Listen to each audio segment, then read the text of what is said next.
बांग्लादेश रे स्थिति असंभाल विक्षोभकारी आक्रोशर शिकार होउछंती हिंदू समाज लोक खोजी खोजी हिंदू मानक उपरे आक्रमण करुछंती बांग्लादेशर विक्षोभकारी एपरिकी जोर जबरदस्ती घरे पशि भंगारुजा करबा सह भारतीय मानकु माड मध्य मारुछंती।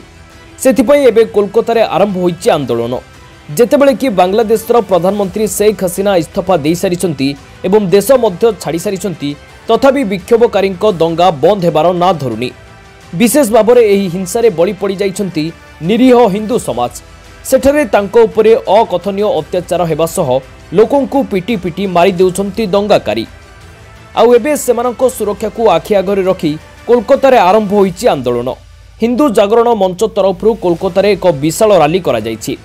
अत्याचार सहुथिबा हिंदू मानक समर्थन रे हिंदू जागरण मंच कोलकाता रे थिबा बांग्लादेश उच्च आयोग रे एक स्मारक पत्र दाखल करिबार थिला।